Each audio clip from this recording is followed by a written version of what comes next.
ठीक है।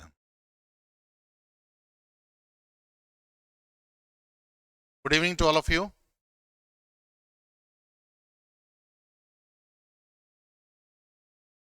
तो ये आपकी इंग्लिश की क्लास है।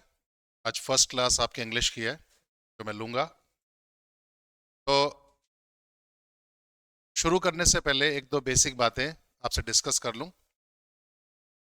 हम कोई भी एग्जाम पास करने की बात करते हैं तो हमारे मन में एक शब्द आता है, तैयारी, प्रिपरेशन।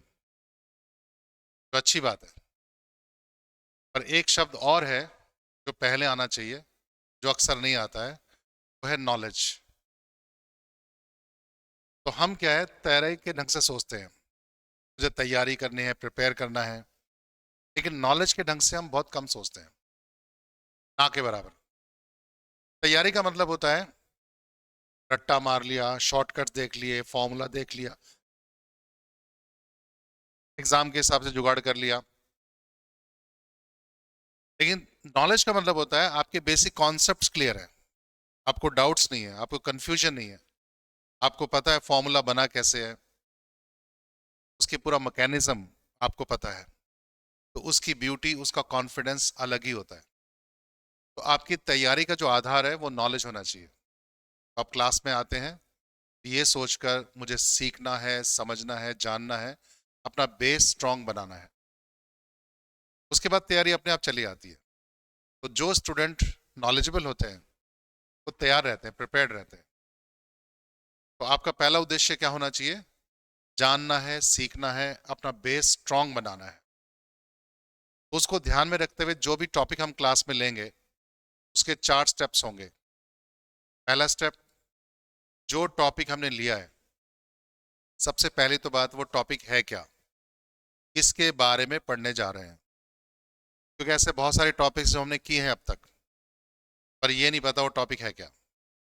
बस उसके रूल्स रटना शुरू कर देते हैं, कैसे एग्जाम में आता है देखना शुरू कर देते हैं, पर ये नहीं पता टॉपिक है क्या। तो बहुत सारे टॉपिक्स ऐसे हैं वो क्लियर ही नहीं है कि टॉपिक है क्या। तो सबसे पहले तो आपको टॉपिक क्लियर होना चाहिए कि किसके बारे में पढ़ने जा रहा हूँ। और दूसरा, हमारी रोजमर्रा की जिंदगी में रोज उठते बैठते खाते पीते सोते हुए इसका क्या इस्तेमाल है, जो मैं पढ़ रहा हूँ उसका मेरी लाइफ में क्या इस्तेमाल है। क्योंकि जब मैं जानूंगा कि जो पढ़ रहा हूँ मेरी डे टू डे लाइफ में उसका ये इस्तेमाल है, रोजमर्रा की जिंदगी में ये इस्तेमाल है, तो होता क्या है, उसमें इंटरेस्ट बनता है, करने में मजा आता है। तो हम जो भी पढ़ेंगे, जो भी लेंगे क्लास में, उसको अपनी लाइफ से भी जोड़ेंगे। क्योंकि लैंग्वेज है, लैंग्वेज को सीखना ही नहीं होता, जीना भी होता है। तो जीने का मतलब रोजमर्रा की जिंदगी से जोड़ना, उससे में इंटरेस्ट बनेगा, इस कारण से हम उसको रोज की लाइफ से जोड़ेंगे। और तीसरा, क्या रूल्स हैं, रेगुलेशंस है, फॉर्मूला है, एग्जाम्पल है, क्या स्ट्रक्चर है, ये सारी बातें तीसरे स्टेप पर आएंगी। और आखिरी स्टेप हमारा एग्जाम। कि एग्जाम में कैसे क्वेश्चंस आते हैं, कैसे लेटेस्ट जो हमारा पैटर्न है क्या है, उसके हिसाब से कैसे क्वेश्चंस आते हैं, किस तरह से आते हैं, वो कैसे किए जाएं। तो ये 4 स्टेप्स होते हैं नॉलेज के लिए। लेकिन अक्सर स्टूडेंट क्या करता है, पहले 3 स्टेप छोड़ देता है, सीधा चौथे स्टेप पर कूदता है, एग्जाम में कैसे आता है बस। लेकिन नहीं, नॉलेज के लिए चारों स्टेप्स का होना जरूरी है, तो हम चारों स्टेप्स लेंगे। क्लियर? उसके बाद क्या है, जो भी लैंग्वेज है, भाषा कोई भी है दुनिया की, उसके 4 पहलू होते हैं। इंग्लिश के भी 4 पहलू हैं। पहलू शब्द, इसकी इंग्लिश होती है एस्पेक्ट। एस्पेक्ट और पहलू। तो कभी कभी क्या होता है, स्टूडेंट को ना एस्पेक्ट का पता ना पहलू का पता। तो पहलू उर्दू का शब्द है, और ASPECT एस्पेक्ट इंग्लिश का शब्द है। तो पहलू या एस्पेक्ट कहते हैं हम साइड को।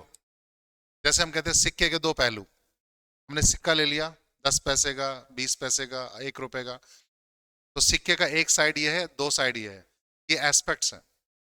इनको पहलू बोलते हैं, उर्दू में पक्ष बोलते हैं, हिंदी में। अब इस हॉल के हमारे सामने 6 पहलू होंगे। बाहर से ड्रोन से देखेंगे इसे तो 6 पहलू दिखेंगे। एक ये, एक साइड ये, 1, 2, 3, 4, और 5 और 6, ये 6 एस्पेक्ट्स हैं, ये 6 पहलू हैं हमारे। तो ऐसे ही लैंग्वेज के भी 4 पहलू होते हैं, तो इंग्लिश के भी 4 पहलू हैं। वो पहलू क्या है? लिसनिंग, रीडिंग, राइटिंग और स्पीकिंग। यानी भाषा के साथ हम 4 काम कर सकते हैं, सुनने का, पढ़ने का, बोलने का, लिखने का। तो अगर आपकी लिसनिंग अच्छी है, यानी कोई प्रोग्राम चल रहा है इंग्लिश में, कोई बातचीत चल रही है इंग्लिश में, कोई न्यूज़ चल रही है इंग्लिश में, वो आप समझ लेते हो, बहुत अच्छी बात है, होनी भी चाहिए। और वो सब तो यहाँ हम नहीं करवाएंगे कि मैं टेप रिकॉर्डर ऑन करूंगा और आपसे पूछूंगा बताओ ये क्या बोल रहा है, ऐसा कुछ नहीं होगा। और आपके रिटर्न स्किल अच्छे हैं, अच्छा बना बना के इंग्लिश लिख लेते हो अपने शब्दों में, वो भी अच्छी बात है, भी होना चाहिए। पर वो सब नहीं करवाएंगे भाई, आपको काम दूंगा कल को चेक करेंगे, ऐसा कुछ नहीं है। और अच्छी इंग्लिश बोल लेते हो, ये भी अच्छी बात है, इंग्लिश बोलना आना चाहिए। पर यहाँ अंग्रेजी बोलना सीखे भी नहीं करवाएंगे ना, कोई ऐसा कोर्स भी नहीं है कि इंग्लिश बोलना सीखे करवाएंगे। लेकिन एक एस्पेक्ट आपका रह गया रीडिंग का। रीडिंग के बारे में आपके कुछ बातें डिस्कस करना चाहूंगा आपसे। तो रीडिंग जो है, जितना आप रीडिंग करोगे, जितनी मात्रा में आप रीडिंग करोगे इंग्लिश की, उतनी ही मात्रा में आपको एग्जाम में सफलता मिलेगी। जितना पूरी ओवरऑल इंग्लिश लैंग्वेज में आपको सफल होना है, तो उसका पूरा आधार आपका रीडिंग है। जितना रीडिंग करेंगे, जितनी मात्रा में रीडिंग करेंगे, उतनी ही मात्रा में आपको सफलता मिलेगी, एग्जाम में भी, लाइफ में भी, लैंग्वेज को लेकर।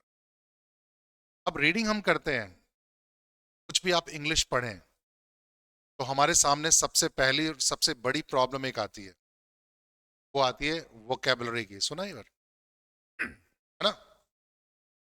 सबसे पहली प्रॉब्लम है वोकेबलरी। हम पढ़ते हैं, नए नए शब्द सामने आते हैं जिनका मीनिंग हमें नहीं पता। तो अगर आप कुछ पढ़ रहे हैं और आपके सामने कोई नया शब्द आ जाए जिसका मीनिंग आपको नहीं मालूम है, तो आप क्या करेंगे? गूगल करेंगे। गूगल का मतलब है, गूगल में जो डिक्शनरी अपलोड कर रखी है उसको देखेंगे। तो गूगल आपको शब्द नहीं दिखाता है, गूगल में जो डिक्शनरीज हैं वो दिखाती है ना। तो कुल मिलाकर आप डिक्शनरी में शब्द को देखेंगे। तो आपने शब्द को देखा, उसका मीनिंग समझ में आ गया, और उसकी वजह से पूरी लाइन समझ में आ गई। अब तो आपको अच्छा लगा, मजा आया। फिर आगे और पढ़ेंगे कि नहीं पढ़ेंगे? आगे और पढ़ेंगे। अब अगले शब्द में, अगले सेंटेंस में 2 शब्द और आ जाएं जिनका मीनिंग आपको नहीं पता, अब क्या करेंगे? फिर से देखेंगे कि बच्चे हम तो सही है। फिर हमने 2 शब्दों को देखा, उनका मीनिंग समझ में आया, पूरी लाइन समझ में आई, अच्छा लगा, जीने का मन किया। फिर आगे और पढ़ेंगे, अच्छे बच्चे। फिर नेक्स्ट लाइन में हमारे सामने 5 नए वर्ड्स आ जाएं जिसका मीनिंग नहीं पता, अब क्या करेंगे?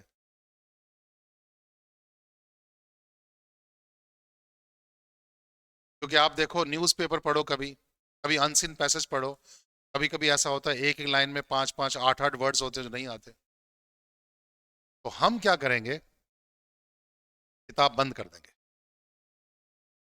तो आपका जवाब बहुत अच्छा था पहला, कि हम गूगल करेंगे, डिक्शनरी में देखेंगे। तो जवाब बड़ा अच्छा है, लेकिन 1 नंबर झूठा जवाब है। हम कुछ नहीं करेंगे, बंद कर देंगे। हम डिक्शनरी में देखते नहीं है शब्दों को, हमारी आदत नहीं है, हमने आदत बनाई ही नहीं है शब्दों को देखने की। अब सवाल एक उठता है कि हम शब्दों को डिक्शनरी में क्यों नहीं देखते? आपको मालूम है ये शब्द आपको आना चाहिए, उसका मीनिंग आपको नहीं पता है, तो उसका मीनिंग आप डिक्शनरी में क्यों नहीं देखते? क्या कारण है?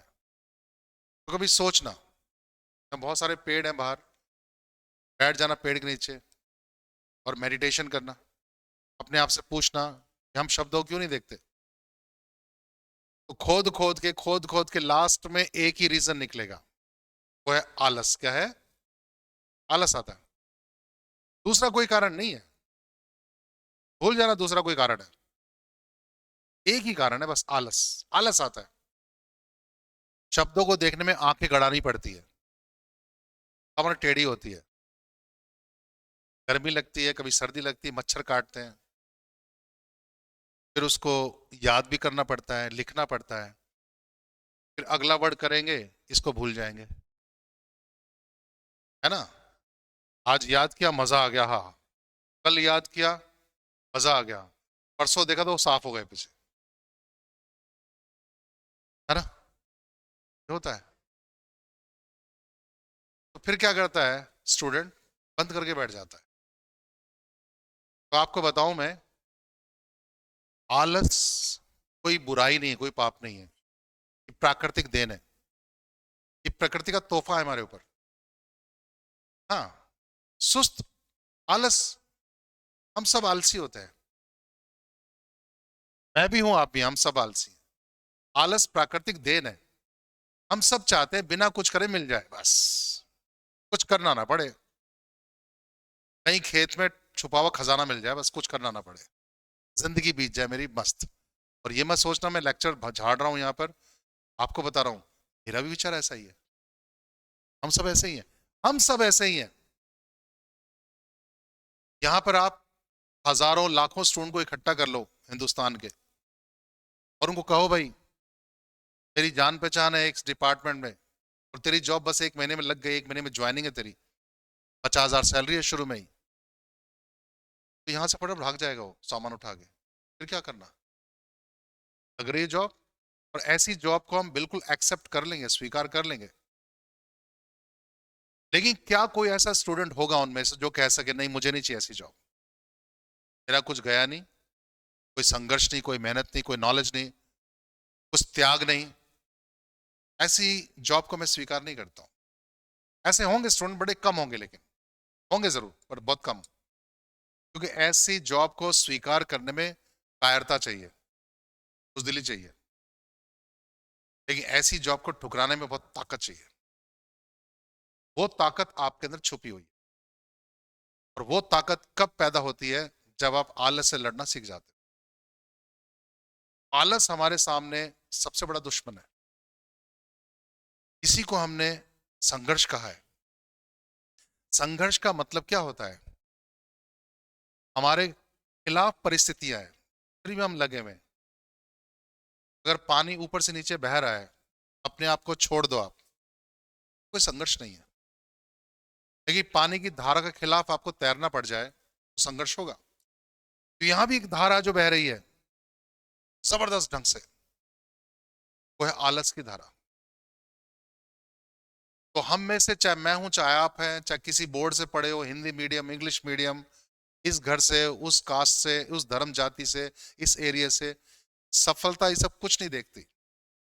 सफलता देखती है कि मेहनत कहाँ हो रही है, संघर्ष कहाँ हो रहा है, खींचतान कहाँ हो रहा है, तो सफलता चुपचाप वहां चली जाती है।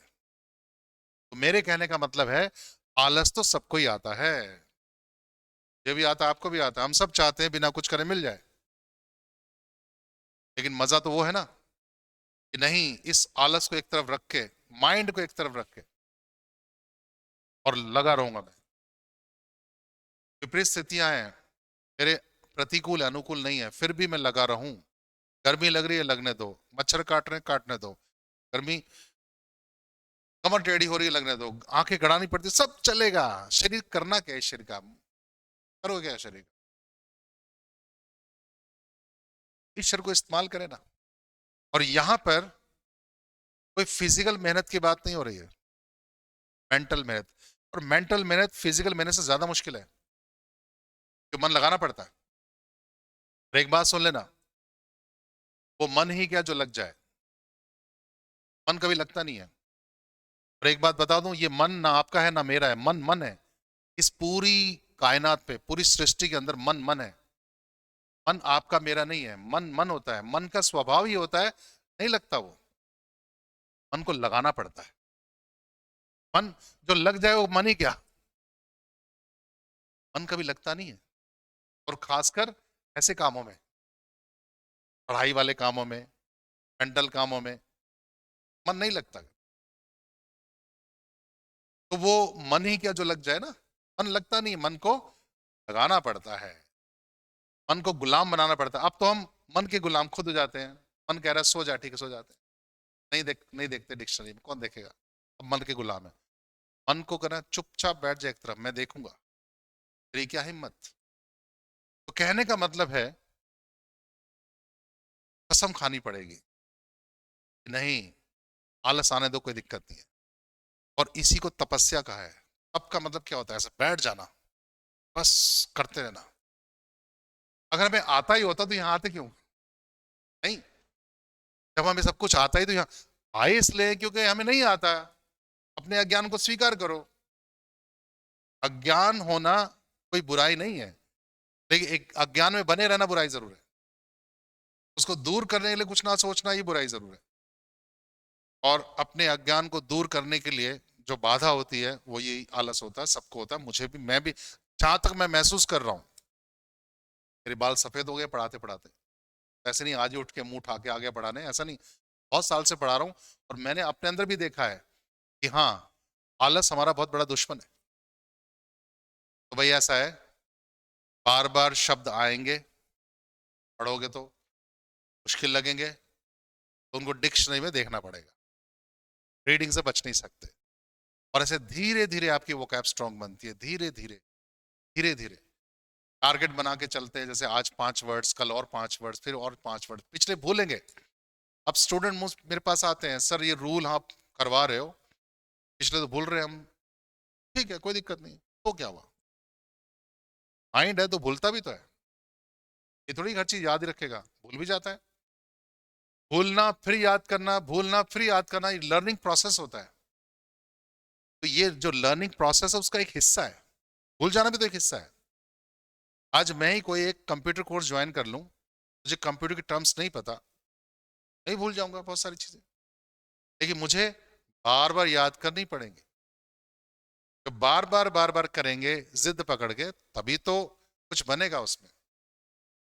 तो कहने का मतलब है, कोई भी है, चाहे वो आप है चाहे मैं हूं, हम जब भी कोई नया काम करते हैं उसमें मुसीबतें तो आती हैं, बाधाएं आती हैं, सबको आती हैं। कोई स्पेशल नहीं बने हैं।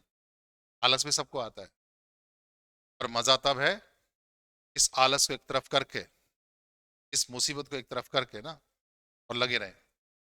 तो मेरे कहने का मतलब वही रीडिंग पर है कि रीडिंग आपको करते रहनी पड़ेगी, कुछ ना कुछ पढ़ते रहिए। और हमारे पास एक बड़ा अच्छा बहाना होता है, हम पढ़ते नहीं है क्योंकि इंग्लिश वीक है, वोकैब वीक है, समझ में आती नहीं, पढ़ते नहीं है। एक सवाल उठता है, हिंदी तो अच्छी है हमारी, हिंदी तो हमारे रगों में बहती बहती है ना, उनमें बह रही है हिंदी, ऐसा हम कहते हैं। कोई आपसे पूछे हिंदी में कितना साहित्य पढ़ दिया आज तक, कितनी जीवनियां पढ़ दी, कितने प्रस्ताव पढ़ दिए, पढ़ पढ़ के आपने लाइन लगा दी हिंदी, हमने एक किताब नहीं पढ़ी होगी। तो बात हिंदी इंग्लिश की नहीं, बात पढ़ने की है, बैठ कर पढ़ना अब चाहिए उसके लिए। ये पढ़ना ही सब कुछ है हमारे लिए। तो रीडिंग आपको करनी पड़ेगी। तो ये मेरी दूसरी बात, क्लियर, इससे बच नहीं सकते आप थोड़ा बहुत, क्योंकि आपके एग्जाम में कुछ चीजें ऐसी आती हैं जिसका सोल्यूशन कोई दे नहीं सकता। एक है आपका कॉम्प्रिहेंशन, सुना होगा, अनसिन पैसेज। तो छोटे बच्चों से स्टार्ट हो जाता है ये, छोटी क्लास से। पैसेज दे दिया, क्वेश्चन उसमें से आंसर देने हैं। कैसे आएगा? सेल्फ रीडिंग से आएगा, जब तक हम खुद पढ़ेंगे नहीं, नहीं आएगा। उसके बाद दूसरा है आपका क्लॉज टेस्ट। हालांकि मैं भी करवाऊंगा, ऐसी बात नहीं, नहीं करवाऊंगा, करवाऊंगा, उससे आपको थोड़ा बहुत हेल्प मिलेगी। लेकिन परफेक्ट बन जाओगे ऐसा नहीं, परफेक्ट तभी बनता है जब आप स्वयं करो। तो क्लॉज टेस्ट आता है, एक पैसेज दे दिया, जगह जगह खालिस्तान है, हर खालिस्तान के नाम पर नीचे 4 चॉइस है, एक शब्द फिट बैठेगा। उसका भी कोई तरीका नहीं है, आपकी अपनी सेल्फ अंडरस्टैंडिंग कोई काम करेगी। और उसके बाद एक आता है PQRS ना, सेंटेंस अरेंजमेंट। एक सेंटेंस को तोड़ फोड़ दिया, उसको आगे पीछे लगा दिया, उसको सही बिठाना है, तो कैसे बिठाएंगे? वही रीडिंग स्किल्स आपका काम करता है। तो कोई टीचर आपको क्या करेगा? अब आपको मान लो कोई तैराक है, खूब अच्छा तैर के दिखा दे, डाइव मार के दिखाए, और आपको 1 महीना तैर के दिखाए। अब आपको बोले तैरना आ गया ना, चलो जाओ पानी में, नहीं आएगा। तैरना कब आएगा? जब आप खुद पानी में उतरेंगे। खुद पानी में उतर कर हाथ पैर मारना तो ही तैरना आएगा। तो इसलिए ये जो टीचर जो क्लास में पढ़ाते हैं उनका क्या होता है, बस वो तैराक होता है, आपको तैर के दिखा देता है, कोई रूल समझा देगा, बता देगा। लेकिन उन रूल्स पर, उन रूल को फॉलो करना किसका काम है? स्टूडेंट। तो मेहनत करना स्टूडेंट का काम है। कहने का मतलब है आप रीडिंग से बच नहीं सकते, मेरा पॉइंट वही है ना। तो कहानी का मॉरल ये है कि रीडिंग से बच नहीं, रीडिंग करने का, हिंदी भी करनी, इंग्लिश भी करनी, पढ़ना है। और हम में से कुछ ऐसे स्टूडेंट होते हैं, काफी सारे होते हैं ऐसे भी देखे हैं, जिन्होंने अग्नि पे हाथ रख के कसम खा रखी, हाथ जला रखा है उनका, हाथ देखो जला हुआ है एकदम ऐसे। पता क्या जला रखा है उसने हाथ? तुझे इंग्लिश नहीं आएगी, ऐसे होते हैं। तो ऐसों को बता दो उनको आएगी भी नहीं, क्योंकि वो साफ सुथरा पहली स्टेप पर मार खा के बैठे हैं, अपने मन को समझा रहे हैं दिन रात तुझे नहीं आएगी, कैसे आ जाएगी? तो पहला स्टेप तो ये है ना कि मुझे आएगी। हम पहले स्टेप पर ही मार खा रहे हैं कि नहीं आएगी, तो कैसे आ जाएगी? तो इंग्लिश एक लैंग्वेज है, सबको आती है, आएगी कैसे नहीं आएगी? कहाँ जाएगी, कहाँ भाग के जाएगी? आएगी। पर सबसे पहले मन को समझाना है कि नहीं मुझे आएगी, कैसे आएगी? तो ये मंत्र होते हैं ना, गायत्री मंत्र मंत्र जो होते हैं, सुबह हम जाप वाप करते हैं, इनका मुझे लगता है कोई फायदा हुआ आज तक किसी को? कुछ मंत्रों का बड़ा फायदा होता है। सुबह सुबह जब आंख खुलती है, ठंडी हवा में सांस लो, आंखें बंद करो और अपने आप से बोलो यस मैं कुछ कर सकता हूँ। ताकत है। मैं सीखूंगा, कौन रोक सकता है मुझे करने से? नहीं, मैं करूंगा। तो छुपी हुई पावर जगना शुरू हो जाती है अपने आप। आपको नहीं पता कितनी पावर छुपी हुई है मन में। मन में इतनी सारी शक्तियां छुपी हैं आपके, आप खुद नहीं जानते। तो अपने आप को रोज सुबह समझाना, यस मुझे इंग्लिश आएगी, मुझे सब्जेक्ट कैसे नहीं आएगा, आएगा, करूंगा, बिल्कुल करूंगा। करते रहना, करते रहना, करते रहने से अपने आप को रोज समझाना, यस मैं करूंगा, मुझे आएगी, कोई आएगी। मेरी बात समझे? जोक नहीं कर रहा हूं, मजाक नहीं कर रहा हूं, ये रियलिटी है। क्यों? मन में सब कुछ है आपके। अगर पहले से सोच के बैठ जाए आदमी नहीं आएगी तो कैसे आ जाएगी? तो पहली बात है तो आपको आनी। Got it? तो ये मेरी कुछ बातें थी बात शुरू करने से पहले। नहीं, कोर्स की बात, बाकी कोर्स की बात तो अब नहीं करेंगे। कोर्स को शुरू करने से पहले, कोर्स में जो टॉपिक्स आपके होते हैं उनको शुरू करने से पहले कुछ और मैं बेसिक बातें आपसे डिस्कस करूंगा। आज बेस आपका थोड़ा स्ट्रांग करेंगे। कुछ बातें हो सकता भूल गए हो आप, याद आ जाएंगी। कुल मिलाकर आपका बेस स्ट्रांग बन जाए, उसके बाद हम कोर्स को स्टार्ट करेंगे। तो आपका जो इंग्लिश का कोर्स, यानी इंग्लिश की जो बातचीत है, हम वहां से शुरू करते हैं, उस लेवल से जिस लेवल के खिलाफ किसी को शिकायत नहीं होगी, जहां पर हम सबका लेवल बराबर होगा। हम शुरू करते हैं बिल्कुल बेस से, जहां से आपकी इंग्लिश शुरू होती है, जहां जिंदगी में आप पहली बार स्कूल में गए थे। आपको याद होगा कौन स्कूल में गए थे आप? कौन से क्लास में गए थे? नर्सरी में। वेरी गुड, नर्सरी क्लास है आज, ठीक है। नर्सरी, कोई इतने बड़ा बड़ा नर्सरी तो बड़ा हाई फाई हो गया सर ये तो। उसके नीचे कोई लेवल नहीं होता, उसके नीचे फिर पैदा हुए थे हम, है ना। पैदा होने के बाद हम नर्सरी में गए थे फर्स्ट टाइम। तो नर्सरी क्लास है आज ये, ठीक है। और एक बात और जो बताऊंगा ना, बातें जो बेस चीज चलेंगी, तो सीरियसली लेना, बहुत बहुत सीरियसली, मजाक नहीं। वो बेस आपका स्ट्रांग करेंगी। और मैं वो पॉइंट भी बताऊंगा कि किसके कारण इंग्लिश वीक होती है। पहला पॉइंट, छोटे मोटे कौन से पॉइंट्स है वो भी हम डिस्कस करेंगे आपको। और दूसरा, भाषा सोचने का भी काम है इसमें, आपको सोचना भी पड़ेगा। हिंदी में भी सोचना पड़ेगा, इंग्लिश में भी, दोनों में। तो हम शुरू करते हैं अपनी बातचीत नर्सरी क्लास में। जब पहली बार आप गए थे, तो सबसे पहली बार जब आपके सामने कायदा खुला, इंग्लिश की बुक खुली, तो बताओ tense, voice, narration, noun, pronoun क्या सीखा था आपने? क्या सीखा थे? Alphabet. A for apple, B for boy, C for चोर, डी फॉर डमरू ना, ये सब सीखा था। बहुत बढ़िया। ए टू जेड सीखा था।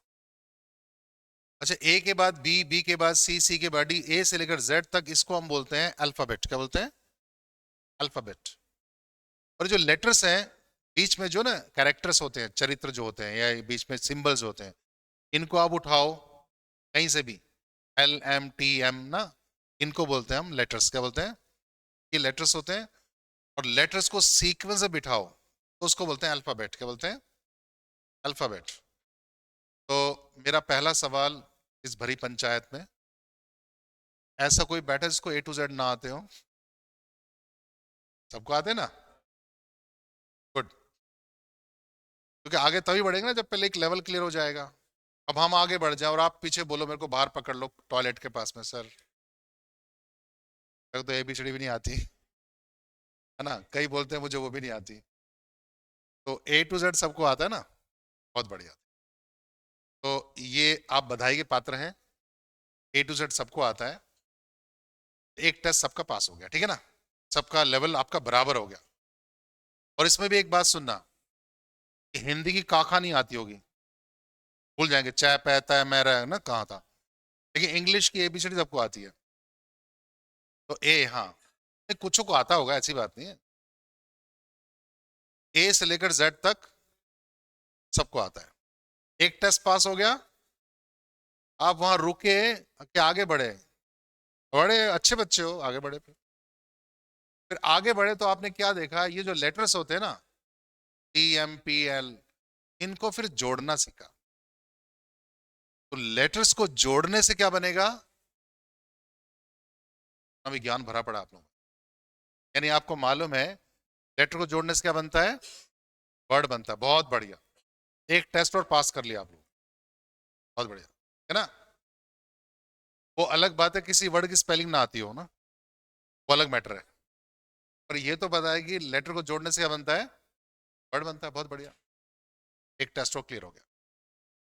फिर हम रुके नहीं क्योंकि जिद्दी थे, आगे बढ़े। फिर मम्मी पापा ने बोला नहीं, स्कूल जा, आगे सीख। फिर आगे हमने क्या देखा? इन शब्दों को जोड़ना सीखा हमने, नहीं? तो शब्दों को जोड़ने से क्या बनता है? सेंटेंस। बहुत बढ़िया। इतना ज्ञान भी आपने कूट कूट के भरा है कि शब्दों को जोड़ने से क्या बनता है? सेंटेंस। तो यहां से मैं अपनी बातचीत शुरू करता हूं, बोर्ड पे लिखूंगा और आपसे पूछूंगा, आप हाँ ना में जवाब देंगे। तो जब तक ये पूरा ड्रामा चलेगा ना, कोई लिखेगा नहीं। नो बडी शल राइट, ओके? कुछ लिखना नहीं है, एक एक बात को पी जाना है, समझना है, ठीक है? तो मैं यहाँ कुछ लिख रहा हूं, देखो। ये कुछ बच्चों ने तो कर लिया है मेरे पास, लेकिन फिर भी तो याद आ जाएगा, खुली बिस्तरी बातें याद आ जाएंगी ना। क्या लिखा है? भाई वाह, इससे सिद्ध होता है आपको पढ़ना भी आता है। Very good, I am highly impressed. आप लोग को पढ़ना आता है। लिखा क्या लिखा था? On the table. बहुत अच्छा। अब मेरी बात का जवाब देना हाँ या ना में। ये शब्दों का समूह है कि नहीं है? वो वर्ड्स है ना? मीनिंगफुल है, मीनिंगलेस है? मीनिंग मीनिंगलेस बोल सकते हो, आपको लगा? मीनिंगफुल है, मीनिंगलेस है? गुड, आपका जवाब अच्छा है। इसको मैं ऐसे लिखता हूं,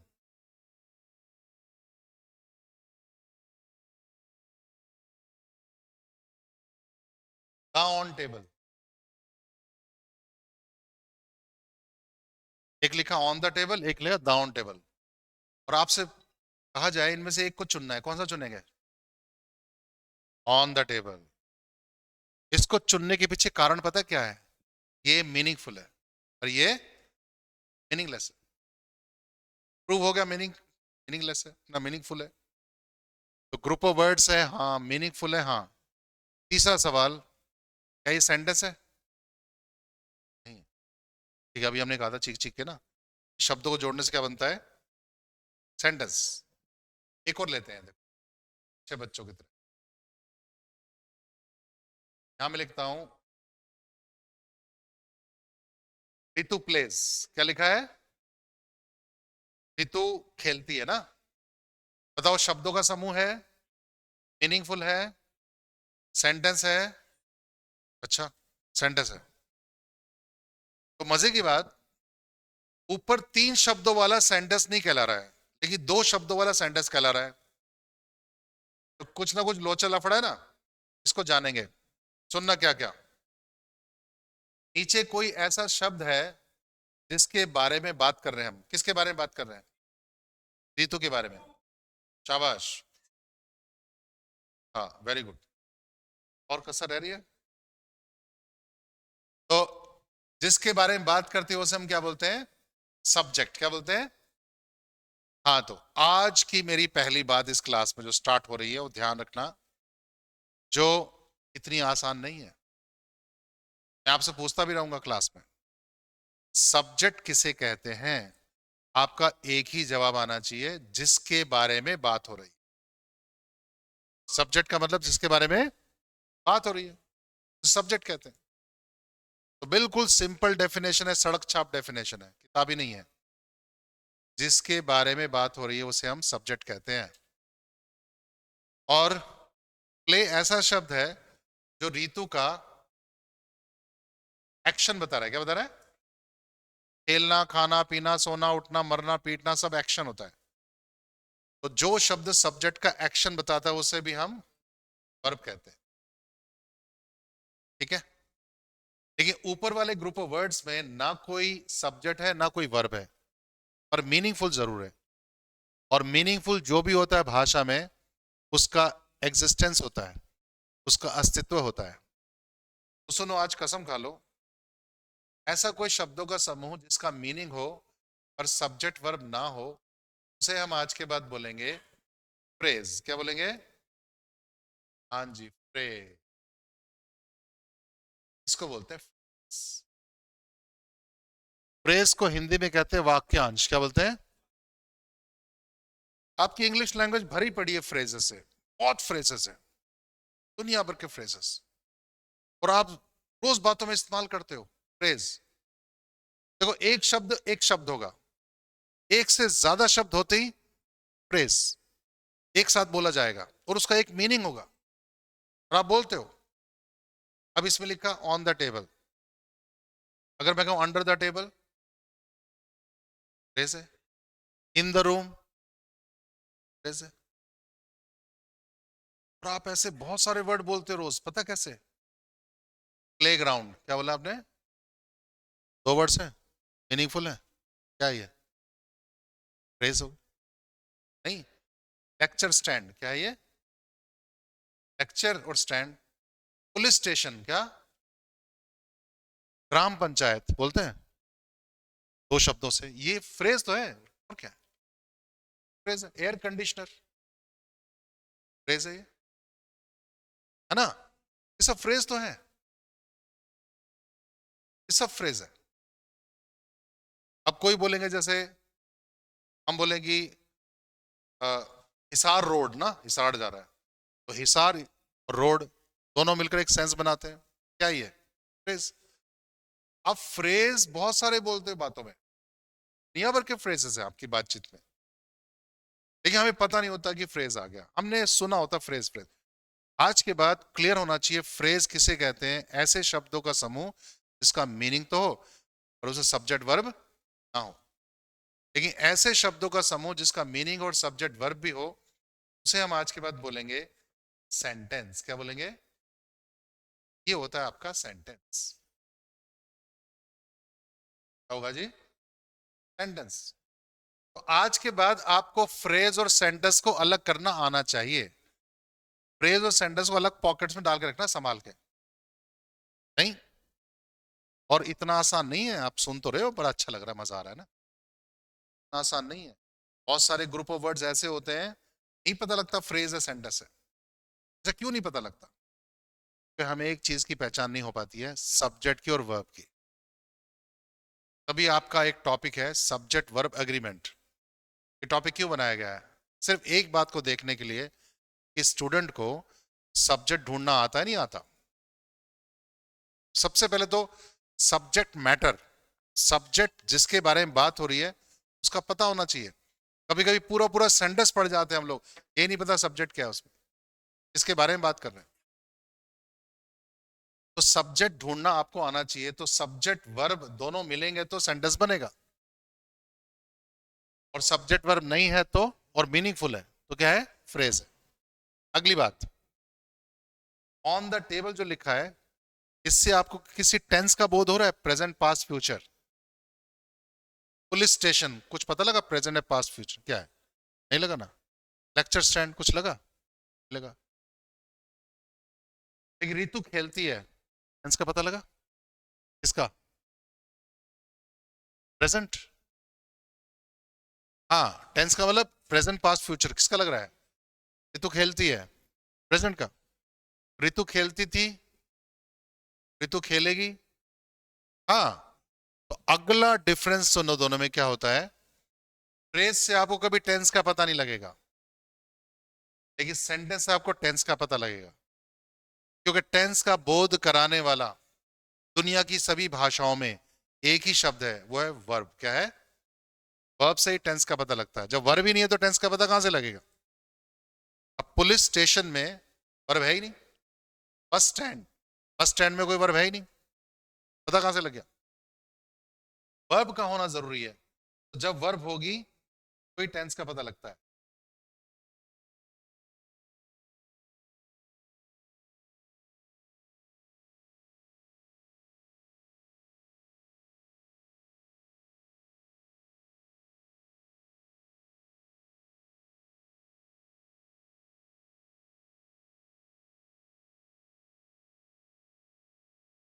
इस पे ठीक आ रहा है ना?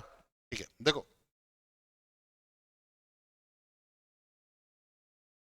तो सुनो, इन दोनों में दो समानताएं हैं, दो असमानताएं हैं। दो समानताएं क्या है?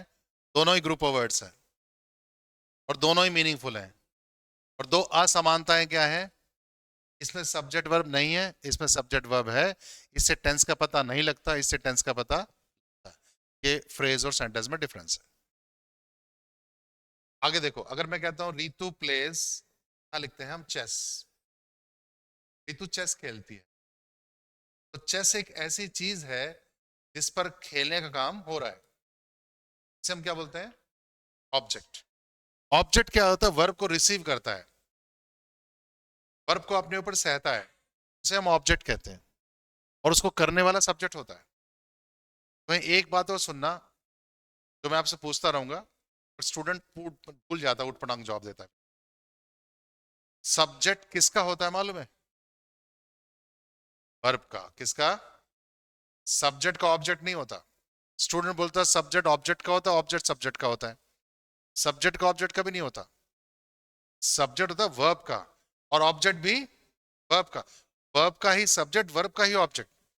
सब्जेक्ट ऑब्जेक्ट को जोड़ने की जो कड़ी है, वर्ब है बीच में, सारी शुरुआत ही वर्ब से होती है। तो सब्जेक्ट किसका होगा? वर्ब का। ऑब्जेक्ट भी वर्ब का ही होगा। लेकिन यहां हम क्या करें, अगर चेस को समाप्त कर दें, चेस को नहीं बोलते, हम इतना ही रहने दें सेंटेंस को, ऋतु प्लेस, तो क्या इतना सेंटेंस पूरा या अधूरा है? पूरा है, चेस की कोई आवश्यकता नहीं है। लेकिन मैं इसको भी समाप्त कर दूं, प्ले को भी, क्या ऋतु सेंटेंस है? नहीं। तो सुनो, अगली कसम ये खानी है आपने, कि दुनिया में आज तक कोई भी सेंटेंस बिना सब्जेक्ट बिना वर्ब के ना बना है, ना बन सकता, लेकिन बिना ऑब्जेक्ट के बन सकता है। तो एक्टिव वॉइस हो, पैसिव वॉइस हो, कुछ भी हो, कोई भी शब्दों का समूह जब सेंटेंस कहलाएगा, दो शर्त पूरी करेगा, एक सब्जेक्ट की और एक वर्ब की। ऑब्जेक्ट हो ना हो कोई जरूरत नहीं। सब्जेक्ट किसे कहते हैं, इसके बारे में बात हो रही है। और प्ले इसका बता रहा है एक्शन। क्या बता रहा है? एक्शन। तो जो शब्द सब्जेक्ट का एक्शन बताता है उसे हम क्या कहते हैं? वर्ब। क्या बोलते हैं? वर्ब बोलते हैं। आगे देखिए, मैं आगे कहता हूं रीतु इज अ डॉक्टर। रीतु फिर क्या हो गया हमारे सामने? सब्जेक्ट हो गया। और इसमें इज जो है वो ऐसा शब्द है जो रीतु का होना बता रहा है। क्या बता रहा है? रीतु क्या है? डॉक्टर। उसका होना, होना को बोलेंगे इंग्लिश में हम बीइंग। क्या बोलेंगे? बीइंग मैंने होना। तो जो शब्द सब्जेक्ट का होना बताए उसे भी हम वर्ब कहते हैं। क्या बोलते हैं? वर्ब। और इज को देखकर आपके दिमाग में आता है हेल्पिंग वर्ब। क्या आता है? सिखा रखा बचपन से, मार मार के, पीट पीट के, नालायक। Is, am, are helping verbs होती है ना। तो सुनो, ये हेल्पिंग वर्ब नहीं होती, मतलब इसमें हेल्पिंग वर्ब नहीं है। यहां पर मेन वर्ब है। क्या ये? हेल्पिंग वर्ब तब होगी जब हेल्प करेगी। हेल्प तो कर ही नहीं रही। अगर मैं प्ले के साथ इज लगा दूं, रितु इज प्लेइंग, तब इज हेल्पिंग वर्ब है ना। जब इज, एम, आर अकेले आएगा, मेन वर्ब है। अब सुनो वर्ब के बारे में छोटी सी बात, बड़ी अच्छी बात, प्यारी बात। अगर वर्ब के नाम पर एक ही शब्द है उसको मेन वर्ब कहेंगे। अगर वर्ब के नाम पर दो शब्द हैं, एक हेल्पिंग वर्ब है, एक मेन वर्ब। और वर्ब के नाम पर तीन शब्द हैं, दो हेल्पिंग वर्ब है, एक मेन वर्ब है। और वर्ब के नाम पर चार शब्द हैं, तीन हेल्पिंग वर्ब है, एक मेन वर्ब है। मेन वर्ब हमेशा एक ही होती है, बाकी तीन हेल्पिंग वर्ब। पांच नहीं होती इंग्लिश में, चार ही होती है मैक्सिमम। तो चार में एक मेन वर्ब, तीन हेल्पिंग वर्ब। और तीन है तो एक मेन वर्ब, दो हेल्पिंग वर्ब। और दो है तो एक हेल्पिंग वर्ब, एक मेन वर्ब। और एक ही है तो मेन वर्ब है। ये बात अभी तो बता रहा हूं मैं आपको एज ए स्टूडेंट, बहुत सारे खुद पढ़ाने वालों को भी क्लियर नहीं होती। ऐसे होता है, बोलेंगे हेल्पिंग वर्ब है तो जाती, हेल्पिंग वर्ब बन सकती है, पर फंक्शन देखना होता है कि है कि नहीं। अब तो नहीं है कोई, किसकी हेल्प कर रही है? हेल्पिंग वर्ब हेल्प करनी चाहिए ना। तो ये भी मेन वर्ब है, अकेली है। अगली बात देखो, मैं कहता हूं फिर आगे, रीतु हैज अ कार। रीतु क्या हो गया फिर? सब्जेक्ट हो गया। इसके बारे में तो बात चल रही है। अब सुनो, हैज ऐसा शब्द है जो रीतु के पास क्या है? उसके पास कार है, उसके पास घर है, उसके पास सर्टिफिकेट। उसके पास क्या है? उसके पास का मतलब उसके अधिकार में। अधिकार को हम क्या बोलते हैं? पोजेशन। पोजेशन मैंने अधिकार। तो जो शब्द सब्जेक्ट का अधिकार बताए उसे भी हम वर्ब कहते हैं। क्या बोलते हैं? अब बताओ, हैज हेल्पिंग वर्ब है, मेन वर्ब है? मेन वर्ब है, हेल्पिंग वर्ब नहीं है, किसी की हेल्प नहीं कर रही है। और वर्ब के नाम पर एक ही शब्द है।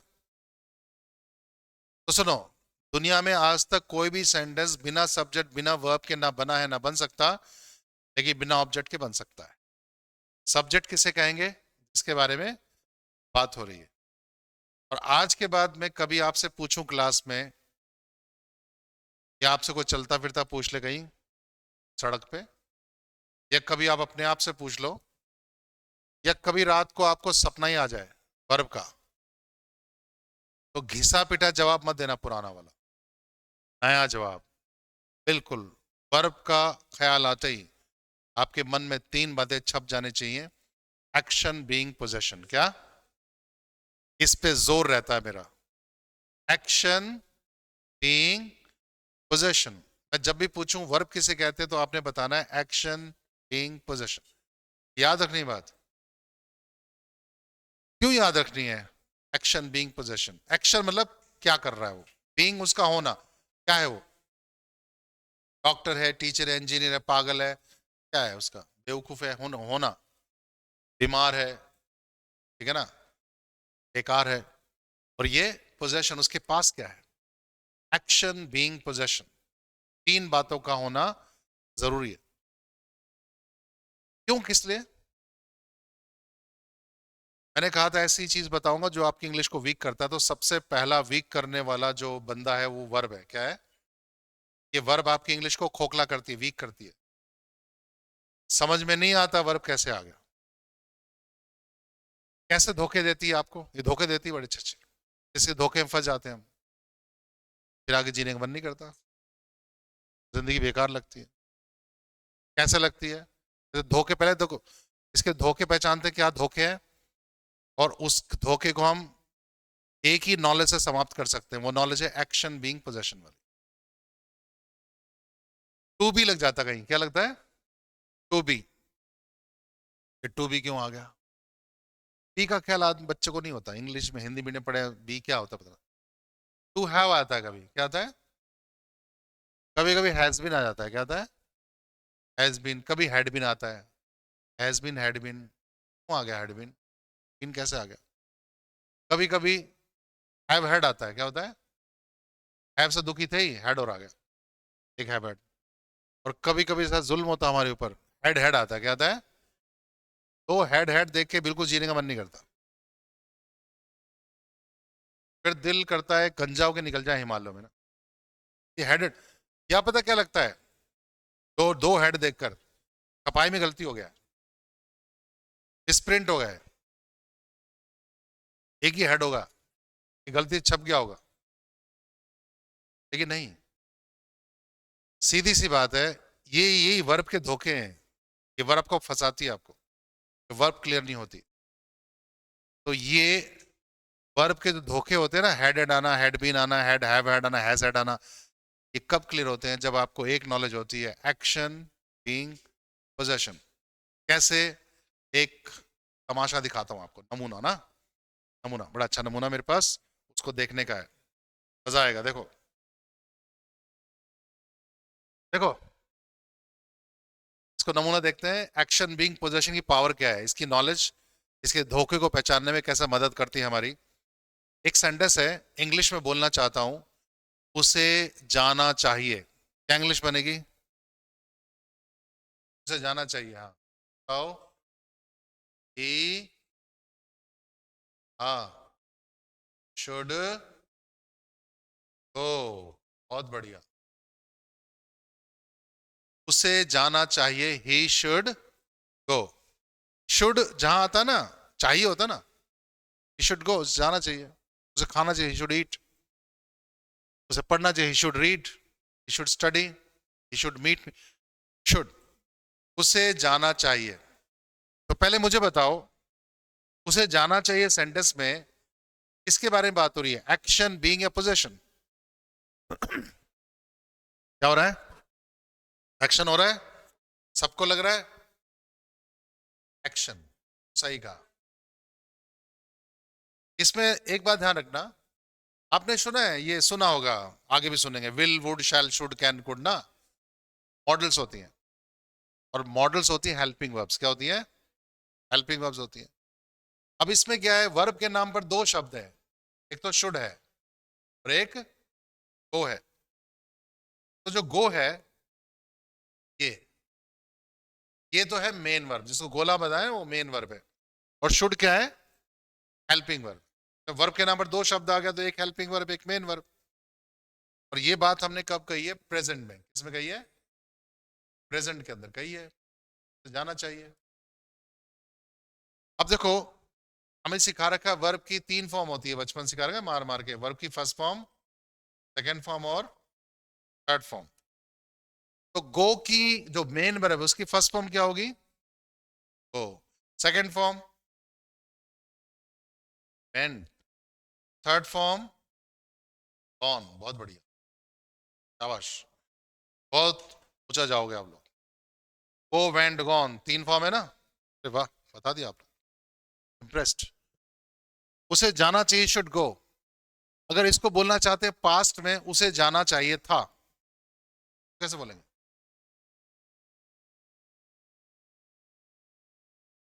पंक्चर हो गया, ज्यादा तारीफ कर दी थी, हाँ। उसे जाना चाहिए, शुड गो, उसे जाना चाहिए था। देखो, जो मॉडल्स होते हैं ना, मॉडल के बाद हैव लगाते हैं ना, उसके बाद थर्ड फॉर्म पास्ट बन जाता है। He should go, he should have gone, क्या बोलेंगे इसकी? हाँ, इंग्लिश बनेगी, उसे जाना चाहिए था, ही should have gone, third form, he should have gone. रोना नहीं कोई भी, ये रोना शुरू कर दो, कैसे बन गया, सब करवाऊंगा। अभी नमूना दिखा रहा हूं आपको, ये कि एक्शन बीइंग पोजेशन की पावर क्या होती है और उससे हम कैसे पहचानते हैं बीन कैसा आता है, हेड हेड से ना, सब जानना कोशिश करेंगे। सिर्फ ये कुल मिलाकर छोटी सी बात ये है, किसी मॉडल के बाद में हैव के बाद थर्ड फॉर्म आता है, वो पास्ट सेंस देता है। जैसे वो जाएगा, ही विल गो, वो चला गया होगा, ही विल हैव गॉन, वो पक्का जाएगा, ही मस्ट गो, वो पक्का चला गया होगा, क्या बोलोगे, he must have gone. He should have gone, उसे जाना चाहिए था, उसे जाना चाहिए, शुड गो, इसमें भी एक्शन हो रहा है। ये बात हमने कही है पास्ट में। अब मुझे बताओ वर्ब के नाम पर कितने शब्द हैं इसमें? 3। गॉन तो क्या हो जाएगा, मेन वर्ब, लेकिन शुड और हैव दोनों क्या कहलाएंगे, क्या कहलाएंगे, हेल्पिंग वर्ब। 3 वर्ब है, वर्ब के नाम पर 3 शब्द है इसमें। पहली 2 हेल्पिंग वर्ब, गॉन आपका मेन, इधर गॉन एक ही है, gone main verb. He should go, he should have gone, उसे जाना चाहिए, उसे जाना चाहिए था। अब मैं बोलना चाहता हूं उसे ईमानदार होना चाहिए, उसे ईमानदार होना चाहिए, क्या बोलेंगे, he should, he should honest है, अच्छा बिना वर्ब के, ही शुड बी, हाँ, ही शुड बी ऑनेस्ट, उसे ईमानदार होना चाहिए। तो मुझे बताओ इस सेंटेंस में एक्शन है, बीइंग या पोजेशन है? एक्शन बीइंग या पोजेशन? बीइंग है ना, होना चाहिए, उसे ईमानदार होना चाहिए। तो इसमें शुड तो है हेल्पिंग वर्ब, है ना, पहले तो आपने सही बताया, ये बीइंग है आपका, क्या है, होना बता रहा है। तो शुड तो हेल्पिंग वर्ब है, और जरा बता दो बी क्या है, मेन वर्ब, शाबाश, बी क्या है, मेन वर्ब है। तो जैसे गो की फर्स्ट फॉर्म गो थी, तो बी की फर्स्ट फॉर्म भी क्या हो जाएगी, बी, बी फर्स्ट फॉर्म है। इसके 3 भाई बहन और होते हैं, इज, एम, आर, 3 भाई बहन है, is am are, is am are. कहाँ इसका भाई, ये देखो इज इसका छोटा भाई, देखो यहाँ आया हुआ, यहाँ आया हुआ ना, रितु इज ए डॉक्टर, आया छोटा भाई, रितु इज ए डॉक्टर, आया ना इज, और यहाँ बड़ा भाई आ गया बी।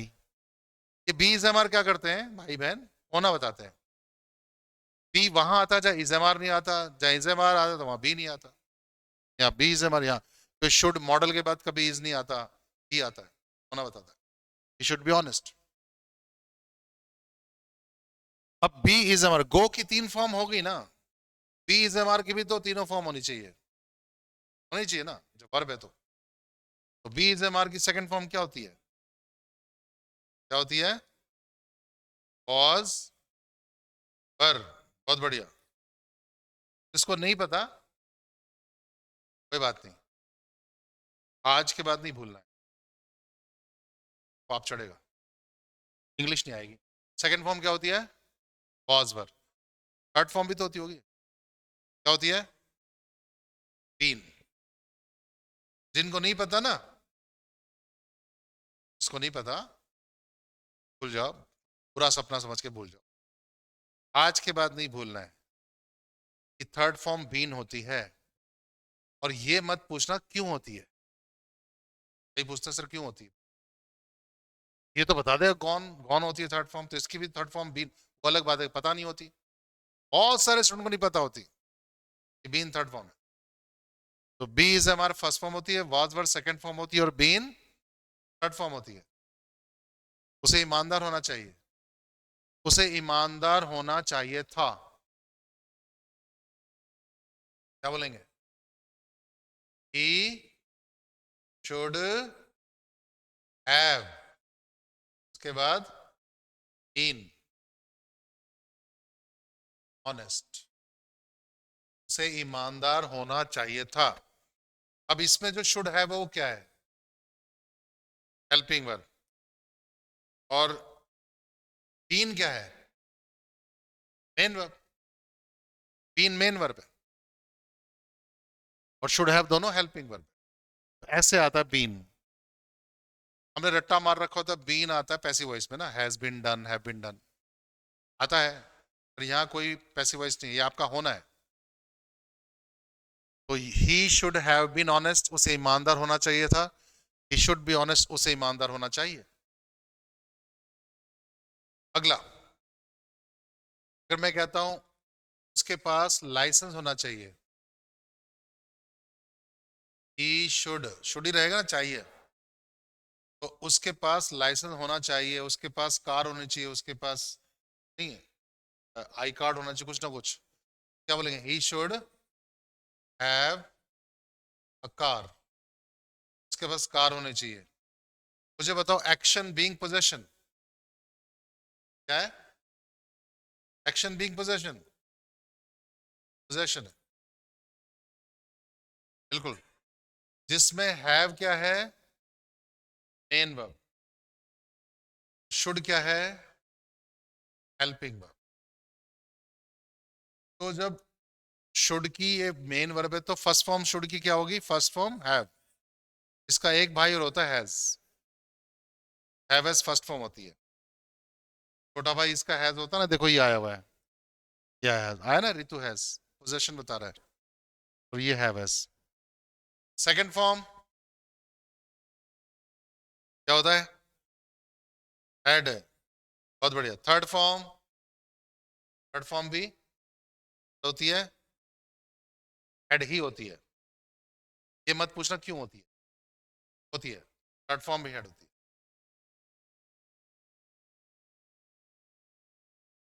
बताओ, मैं आता, मैथ्स आता है ना सबको, मैथ्स रीजनिंग सब आती होगी। उसके पास कार होनी चाहिए थी, बोलो ही शुड हैव, मेरा हेड, हेड कार, ये आ गया शुड हैव भी आ गया, हेड भी आ गया। कैसे आता है? तो इसमें शुड हैव तो क्या कहलाएगा? Helping verb. और ये जो हेड है क्या कहलाएगा? Main verb. ठीक है ना? ऐसे हेडेड आता है, हैव भी आ, हेड भी आ। तो हम जब टेंस वेंस करेंगे सब कुछ आएगा, had been, have had, double had भी आएंगे। पर वहां पर कैसे समझ में आएगा क्यों आया है? आपको क्या ध्यान रखना पड़ेगा? एक्शन है, बीइंग या पोजेशन। ठीक है ना? इसको हम बोलते हैं, इनको बोलते हैं एक्शन वर्ब, इनको बोलते हैं बीइंग वर्ब, और इनको बोलते हैं पोजेशन वर्ब। तो आपके सामने दो लाइन का पहाड़ा है जो भूलना नहीं है आपने, ये दो लाइन का, बीइंग और पोजेशन। एक्शन की दिक्कत नहीं होती, बता देते हैं, लेकिन ये हम भूल जाते हैं। मैं अगर आपसे पूछूं मेरे होना, मेरा होने की सेकंड फॉर्म क्या होगी, क्या बोलोगे? वाज वर्ब बोलना, फटाफट, सोचना नहीं है, पंखे का रंग नहीं देखना क्या है। ठीक है ना? तुरंत बताना है, वाज वर्ब होती है। तो मेरे होने की थर्ड फॉर्म इन होती है, मेरे होने की फर्स्ट फॉर्म तो बी इज बोलना, ना बी बोलना ना इज बोलना। आपने बोला बी इज इसको नहीं बोलेंगे, बी माइनस खत्म हो जाएगा, बी बी अजनबी बन जाएगा, खतरनाक हो जाएगा। Be is first form. और पोजेशन की फर्स्ट फॉर्म हैव है, second form had, third form भी हैड होता है। ठीक है ना? अब देखो क्वेश्चन एग्जाम में कैसे आते हैं, एग्जाम वाला आपके साथ कैसे बदतमीजी करेगा। देखो, जैसे कल जब तुम ड्राइव कर रहे थे तो तुम्हारे पास लाइसेंस होना चाहिए या होना चाहिए था? होना चाहिए था। एग्जाम वाला देगा, while you were driving yesterday, while you were driving yesterday you should have a license। क्या होना चाहिए? You should have had a license, तुम्हारे पास लाइसेंस होना चाहिए था। अब स्टूडेंट के दिमाग में बिल्कुल नहीं आएगा, एक और हेड लगाऊंगा, उसको पता नहीं हैबिट कोई चीज होती है, उसके हिसाब से तो मिसप्रिंट होता है, वो गलत है, वो हैबिट नहीं होता, एक हैबिट आएगा। लेकिन जब भी तुम ड्राइव करते हो, whenever you drive you should have a licence. ठीक है? ये चलेगा? ठीक है ना? जब भी तुम ड्राइव करते हो, whenever you drive you should have a licence. ठीक है, बिल्कुल। लेकिन जब तुम गए थे उस दिन इंटरव्यू पर, when you went for the interview that day, you should have certificates, ठीक है? क्या होना चाहिए? You should have had certificates, है ना? अगर मैं कहता हूँ आपके पास मास्क होना चाहिए भाई, तभी आप मेट्रो में जाओगे, यहाँ you should have A mask, और आपके पास उस दिन मास्क होना चाहिए था, you should have had a mask. तो ये छोटा सा नमूना था कैसे हैव हैड बीन काम करते हैं इसके हिसाब से। पर इनको देखने के लिए क्या चाहिए? एक्शन, बीइंग और पोजीशन, तब काम करते हैं, ठीक है ना? तो यहां पर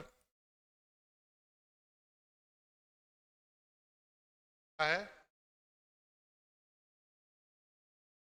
इसको आप लिख लो A6, क्या लिख लो? 6, ठीक है ना?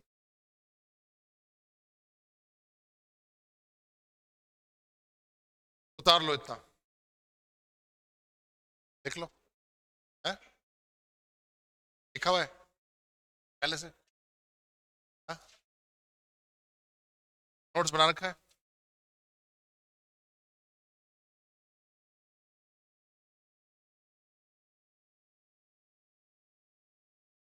ठीक है।